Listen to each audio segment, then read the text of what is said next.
When you have a big family and decide to film every second of your lives, it will capture the good, the bad, and the ugly cries. Oh no, my diamond earrings are gone! Have you ever heard that line before? Because it was on an episode of Keeping Up with the Kardashians all the way back in 2011 when Kim was still with Kris Humphries. I know, it feels like a fever dream or something. But on this trip, she lost her infamous $75,000 diamond earrings. Many laughed because first of all, couldn't imagine having earrings worth $75,000, and second of all, it was just a huge freak out Kim makes while it was all captured on video. It happened when Kris, her boyfriend, not her momager, threw her into the ocean, and that's when she noticed it was missing. And if you were right about to dive into the ocean and look for the diamond earring yourself, you're out of luck because Kylie did end up finding it during that trip, so you won't have the chance to make your money. But maybe look into where Rose left her diamond jewelry, maybe near the Titanic. But even at the time, Kim faced criticism because of the meltdown she had over her earring, and Kourtney, even at the time, thought Kim was being dramatic and told her to realize there's literally people that are in way worse situations while she is crying about a little earring. I get it costs a ton of money, but why even wear it into the ocean if it's that expensive? I personally always take off my jewelry before going into the water, but it might just be me. Anyways, Kim has also made it known that she has had enough of the diamond earring jokes and called it old, but it's still a meme that will be on the internet forever. Do you remember the Met Gala back in 2022? It seemed like all of the media was focusing on Kim Kardashian, but maybe not for the reasons she hoped. Well, Kim wore the iconic Marilyn Monroe dress that the blonde beauty wore herself while performing Happy Birthday Mr. President to, of course, the president. Well, after Kim wore it, many speculated that the dress that was previously kept displayed at Ripley's Believe It or Not and kept in good condition, as it was not only an iconic Marilyn Monroe look, but also it was one of her last public appearances before unfortunately passing. And Kim was not shy when it came to how the dress originally fit her. We all have different body measurements, so Kim thought the best solution to fit into the dress that wasn't custom made for her body was to lose 16 pounds, literally just weeks before the Met. Plus, a Maryland collector posted a side-to-side comparison of the dress before and after Kim wore it and claimed the fabric became stretched and some of the crystals were even missing or even hanging on a thread. And because of all the buzz surrounding this dress, Ripley's themselves had to release a statement that claimed no altercations were made to the original dress, and Kim was never with the dress alone, as a Ripley's representative was always right there with her. They also put rules and boundaries in place, so if there was a situation where they feared the condition of the dress, they were able to take action anytime. Plus, Kim also changed into a replica dress after the initial Met red carpet, but regardless of their statement, people were still upset at the whole situation on allowing Kim to wear it, Kim actually wearing it, and many just felt like they disrespected Marilyn. One thing I never expected to hear was that Kim Kardashian got into some drama with Roblox. Yeah, the kids' gaming site itself. But on an episode of the Kardashians reality TV show, we see Kim talking on the phone about a pop-up ad her child has found on Roblox that was promoting the original home movies Kim made with her former boyfriend.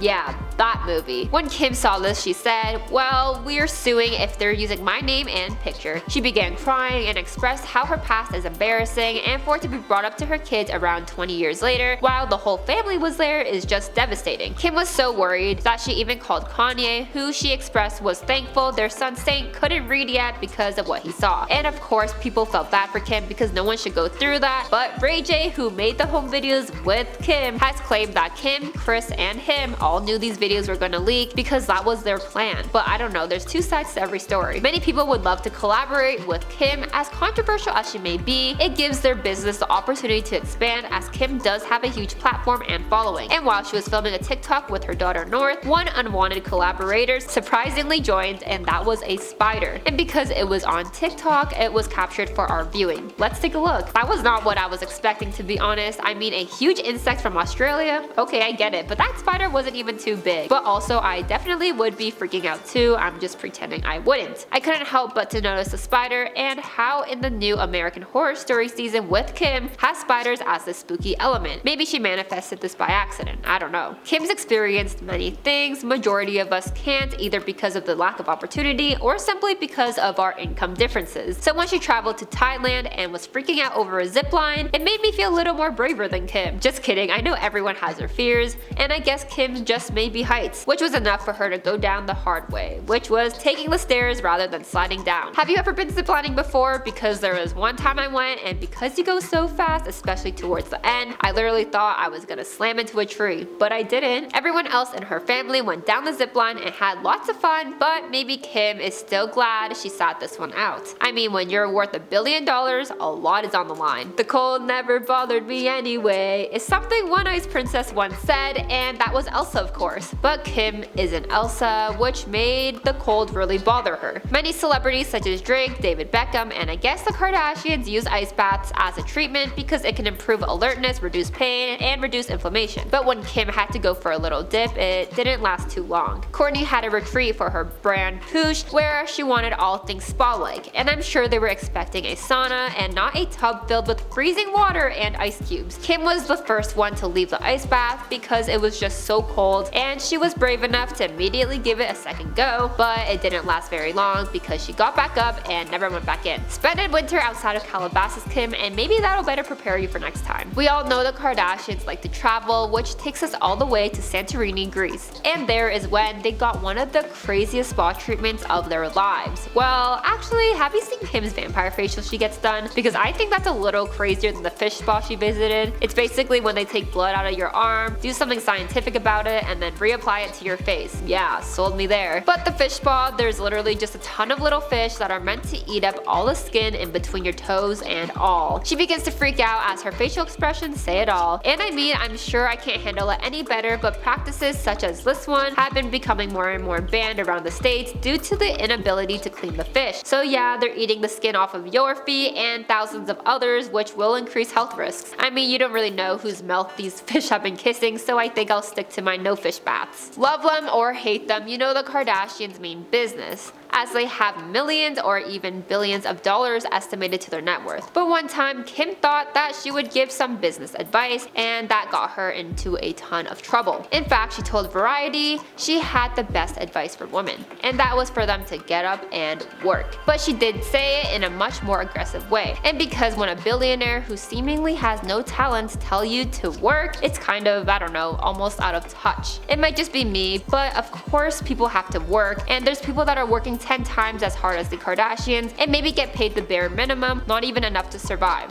But Kim did know how she faced quite a ton of backlash, which made her reevaluate why people may have been so angry with her comment. Plus, many say it's hypocritical for Kim to say that. I mean, when her father passed away, he actually left them with $100 million. Well, that's at least what the rumors say. So basically, the Kardashians are nepo babies as well. The family also love to name things after themselves. We have Kai, which is Kylie's clothing line, KKW Beauty based on Kim Kardashian's beauty line, and like basically all of their brands. But one brand name that got Kim in some hot water was because Skims was gonna be originally named Kimono, which if you don't know, kimonos are traditional Japanese clothing, and the Kardashian family is also just not shy when it comes to other cultures, and maybe not in a good way, as they have been often accused of cultural appropriation. Like I get Kim probably liked the sound of her own name in her clothing brand, such as Kimono, but on the other hand, kimonos have been a part of Japanese culture for thousands of years, and many expressed their concerns to Kim herself, which ultimately led her to change her brand from Kimono to Skims. I mean, spell out Skims and you still get Kim in there, so hopefully that works. I'm honestly curious if she never changed her brand name and kept it as Kimono, if the sales would have had a drastic effect. What do you think? I honestly think the brand wouldn't have done as good as Skims is currently doing, but who knows? If you know how I feel, why would you say that? Like, you put me in such an uncomfortable situation. Like, you know I am not happy. You know I'm trying to see if it will work out here, and I know it's not. And that was what Kim once said when telling Scott Disick about her relationship with Kris Humphries. And if this sounds familiar, it's because it's become a meme attached to Kim's crying face. And if you forgot, Kim married basketball player Kris Humphries for a really long time. In fact, their marriage lasted a solid 72 days before Kim filed for divorce, so it's safe to say could be a record-breaking long-lasting marriage, if you ask me. And when she had this emotional meltdown about her feelings, to be fair, most people weren't laughing at her feelings, but more about the cry face she often talks about too. Plus Chris has the same name as Kim's mom, and Momager Chris spelled the same and all. That would be enough to steer me away, but I don't know, what about you? I feel like there's a ton more freakouts the Kardashians have also had, but also these are some of the most iconic ones that have been well-known memes. Which freakout do you think was the worst or best? I would love to hear all your comments down below, and if you made it this far, be sure to like, comment, and subscribe. I'm your host Melanie with InformOverload, and I'll see you next time. Bye bye.